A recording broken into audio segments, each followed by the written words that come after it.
I'm with Volodymyr Ariev, member of Ukrainian Parliament. and he's joining us here today at the conference. And we wanted to ask a couple questions just about, Ukraine. And so, what is your current position with the Ukrainian Parliament? A member of Parliament. You're a member of Parliament. And how long have you been a member of Parliament? I've celebrated 15 years on November 23rd. Oh wow! Congratulations. Thanks. And now, how have you seen your role most affected throughout this war? How has your role changed? Well, everyone now is like universal soldiers. Our skills in in military trainings, in diplomatic connections, in media connections. So everything is possible to use. A lot of my colleagues, they are making a lot of things to help supply Ukrainian army and me as well. And not only army, but the civilian needs.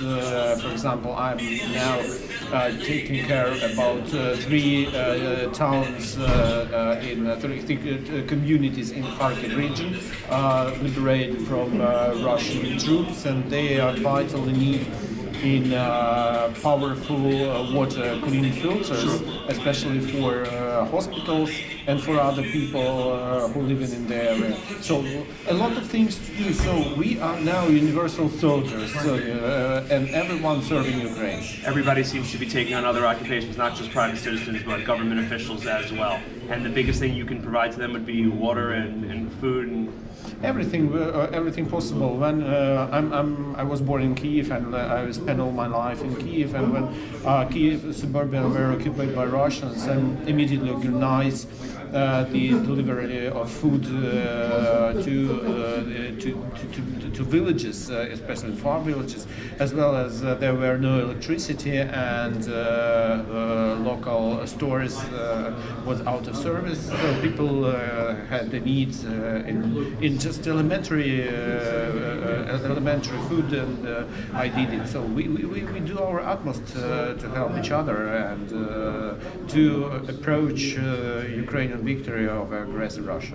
Wonderful. And have you found that people are more kind and friendly and more willing to share with their resources and everything they've had through this recent crisis? Is everybody working together to, be more selfless? And it depends on. So, of course, we still have a political life, and we have an interior discussion. But in the matters of Ukrainian security, of the fighting against aggressor, of support of Ukraine from all the world, we are speaking in one language. And of course, we cannot share for political parties, political groups. It's just we have only one party. It calls Ukraine and Ukrainian Army now. Great, that's great to hear. Okay, and what industries have most been affected by this war? Any industries that are completely wiped out? Any life that you guys don't have anymore?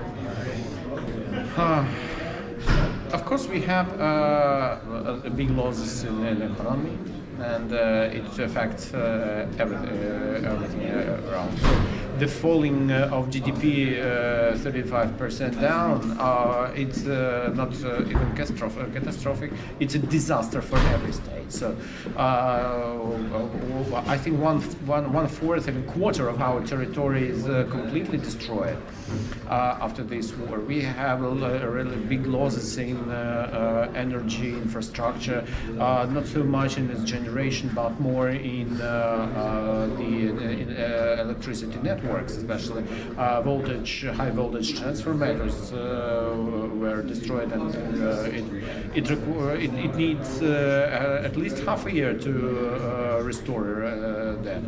So our life changed completely, and when I see now in the European and other cities the light on the streets, I understand that what we lost, but I understand also for what we losing that, and we are patient enough to with our difficulties, housekeeping and just normal life. We know that the liberty has a price, and the real liberty has a very high price. That's certainly true. All right, well, thank you so much for spending some time with us today.